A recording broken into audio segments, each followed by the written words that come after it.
It is undoubtedly important that great emphasis is placed on developing all young Australians to become successful learners, confident and creative individuals, and active and informed citizens. Whilst it may be hard to distinguish the characteristics that specifically make up this set of skills, it is noted that to be a successful learner, students must be able to make sense of their world and think about how things have become the way they are. This statement closely aligns with the learning outcomes for the humanities from the Victorian curriculum. The humanities is an important subject that has prominence from F to 10, with the subjects including geography, history, economics and business, and civics and citizenship. In order to ensure that students are developing their skills in all facets of the humanities, it is important to take on an inquiry-based learning approach that implicitly encompasses all learning areas. Like Kidman and Casanata state, inquiry is an important pedagogical approach that can be practiced throughout the curriculum when close attention is placed on the content descriptions at hand. For example, when analysing the geography and history substrands, it should be noted that much of the content overlaps when educators place emphasis on how the content is taught rather than simply choosing what to teach.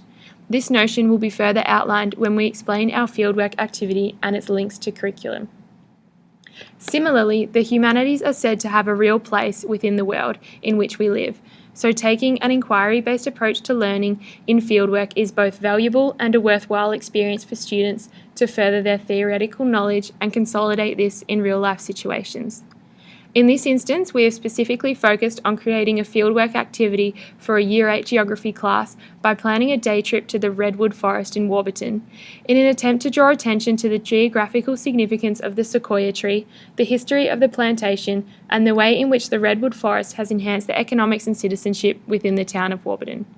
We recognise that much of geography is focused around visual thinking, including the use of maps, sketches and photographs, and so taking these visual aids outside of the classroom and into fieldwork is likely to motivate students and enhance their geographical thinking.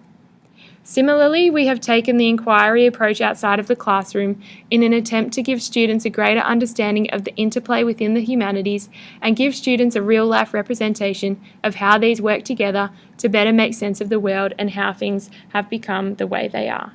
Whilst the goal of the fieldwork trip to Redwood Forest Warburton is aimed at developing students' geographical knowledge and skills, we have created an activity booklet for students to collect and analyse information. From here, we have taken a universal design for learning and created an assessment task where students are given choice over which information they would like to share and the means in which they represent this, incorporating ICT and collaborative learning throughout. More of this will be explored later in the presentation.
Despite the fact that there are many strengths and weaknesses present in planning the fieldwork activity, we strongly believe this has a place within the geography unit. Not only are we encouraging students to develop their skills for the outside world, we are inherently teaching aspects of history, economics and citizenship within one learning activity. Hutchinson states that when we move students outside of the classroom and into the world around them, there becomes a rising sense of curiosity amongst students, in which we contend will improve motivation, participation, and lead to greater educational outcomes. So we will be heading to the Redwood Forest in Warburton, where our aim is for students to be expected to explore and investigate the different environmental features of the Redwood Forest. in particular the significance, plantation and history of the sequoias in Victoria. This will assist students in drawing comparisons to other natural landmarks that they may choose throughout the task.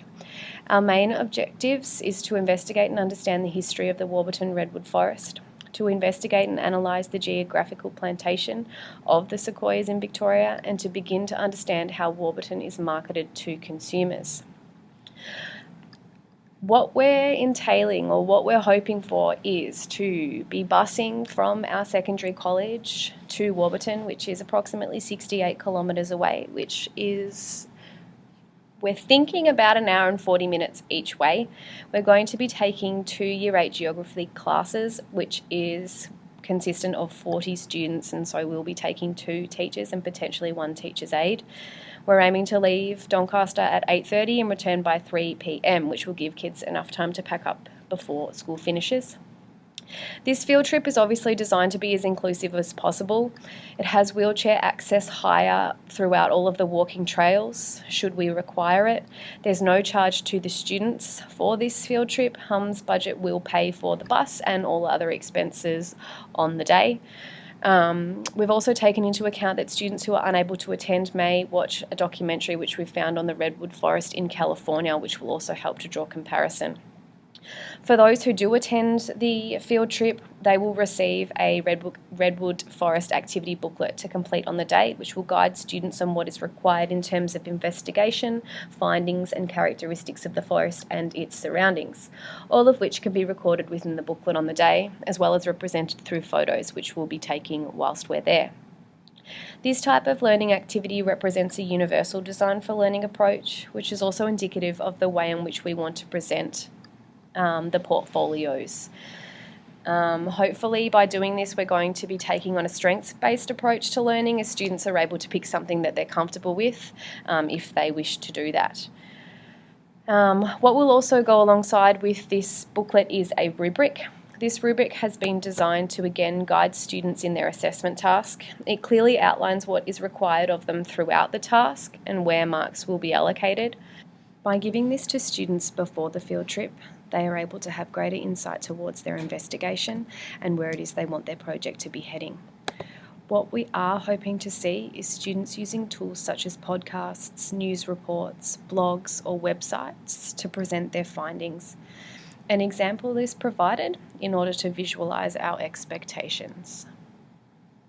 As always, our school community is passionate about engaging with our parents/guardians.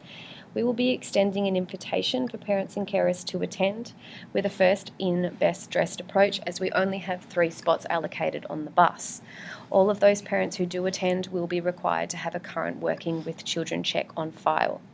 Parent consent forms will be sent home at least 10 days prior to our field trip, which will need to be signed and returned before the day.